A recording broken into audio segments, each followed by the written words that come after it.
விவசாயிகளிடமிருந்து சுமார் 4000 மூட்டைகள் கொள்முதல் செய்யாமல் இருக்காங்க. அடுத்தது திருவாரூர் மாவட்டம் வடுவூர்ல விவசாயியிடமிருந்து கொள்முதல் செய்யப்பட்ட மூட்டை 8000 மூட்டை அந்த டிபிசி அங்க இருப்பு வச்சிருக்காங்க. அதையும் அங்கிருந்து உடனுக்கு எடுத்து செல்லவில்லை. அங்க இருக்கின்ற விவசாயிடமிருந்து 7500 மூட்டை இன்னும் கொள்முதல் செய்யாம இருக்கிறாங்க. திறந்த வெளியில அவர்களெல்லாம் இந்த நெல்மணிகளை குவித்து வைத்து அதை பாதுகாத்துக் கொண்டிருக்கின்றார்கள். மழையில நெல்மணிகள் எல்லாம் முளைத்து வீணாகி இருக்கின்றது. செருமங்கலம் என்ற இடத்தில் திருவாரூர் மாவட்டத்தில் ஏற்கனவே நேரடி கொள்முதல் நிலையத்தில் சுமார் 7200 மூட்டைகள் கொள்முதல் செய்யப்பட்டு அடுக்கி வைத்திருக்கின்றார்கள். அந்த அடுக்கி வைக்கப்பட்ட மூட்டைகளும் உடனுக்கு எடுத்து செல்லவில்லை. இன்னும் விவசாயிடமிருந்து 8000 மூட்டை கொள்முதல் செய்யாமல் அந்த விவசாயிகளும் அங்கங்கே குவியலாக குவித்து வைத்திருக்கின்றார்கள். அந்த நெல்மணிகள் எல்லாம் முளைத்து இன்றைக்கு பெரும் நஷ்டத்துக்கு ஆளாயிருக்கிறார்கள் விவசாய மக்கள். இந்த நாங்கள் பார்த்த ஒரு 4 இடம், அதோட வழியில் இன்னொரு இடத்தையும் பார்த்தோம். கிட்டத்தட்ட அந்த 5 இடத்திலுமே இன்றைக்கு விவசாயிகள் தெரிவிக்கப்பட்டது ஒரு நாளைக்கு 800 இருந்து 900 மூட்டை தான் இடம் போடுறாங்க. அது இந்த 10 நாட்கள் இடம் போடவே இல்லை. அதனால நாங்கள் கொண்டு வந்த மூட்டைகள் எல்லாம் அப்படியே கிடக்குது.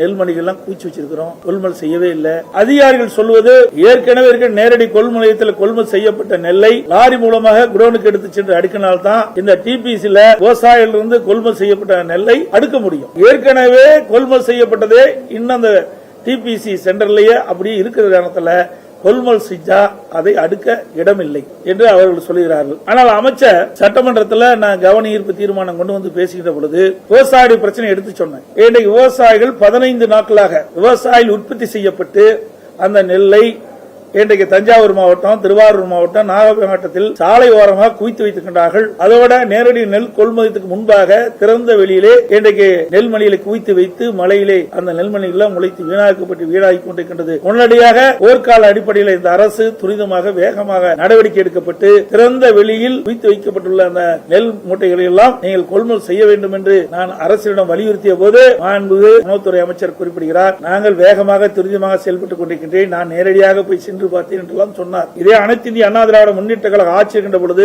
ஒவ்வொரு நேரடி நெல் கொள்முதல் நிலையத்திலும் தினந்தோறும் 1000 மூட்டைகள் எடை போடப்பட்டது.